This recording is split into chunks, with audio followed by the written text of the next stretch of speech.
Hello বন্ধুরা, তো চলে আসছি আবার একটা ছোট্ট মিনি ব্লগ নিয়ে। তোমরা তো এর আগের ভিডিওগুলোতে দেখতে পেয়েছো যে দাদার আইবুড়ো ভাত খাওয়ানো হয়েছে।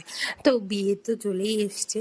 তো বিয়ের আগের দিন আমরা পৌঁছে গেছিলাম গঙ্গা নিমন্ত্রণ করার জন্য। এই যে দেখতেই পাচ্ছ, সবাই রেডি হয়ে গেছে আর আমিও রেডি হয়ে গেছি।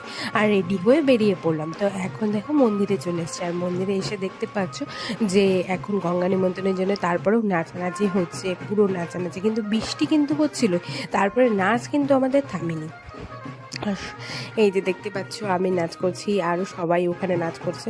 যাই হোক, প্রথমে একটু সবাই লজ্জা পাচ্ছিল, কিন্তু আমার তো একদমই ঢাক ঢাকের আওয়াজ, ঢোলের আওয়াজ, নাচ গানের আওয়াজ শুনলে পরে আমার এমনি অটোমেটিক নাচ করতে ইচ্ছা করে, সে আমি যেখানেই থাকি। তো আর এখানে দাদার বিয়ে বলে কথা, নাচবো না এটা হতেই পারে না। তো তার জন্যই নেচে নেচে ক্লান্ত হয়ে গেছে, তারপরেও নাচ আমার থামছে না। তারপরে ঘুরতে ঘুরতে সবাই মিলে নাচ করতে করতে আমরা চলে আসলাম বাড়ির সামনে। গঙ্গা নিমন্ত্রণ করে সব কিছু করে এই যে আমার মার সাথেও আমি নাচছিলাম। আর এখানে পাড়ার যারা যারা কাকিমা ছিল সবাই মিলেই নাচানাচি করছিলাম। নাচতে নাচতে বাড়ির সামনে চলে এসে এখানেই পুরো সবাই মিলে নাচানাচি করছিলাম। আর তারপরে ঠাম্মাকেও নিচে নিয়ে আসলাম বাইরে। তো সবাই মিলে নাচানাচি করছি। আর তারপরে এত ক্লান্ত হয়ে গেছে, ঘরে ঢুকেই পিসিকে বললাম যে চা খাবো। তো দেখতেই পাচ্ছ এই যে আমরা এখন চা খাচ্ছি।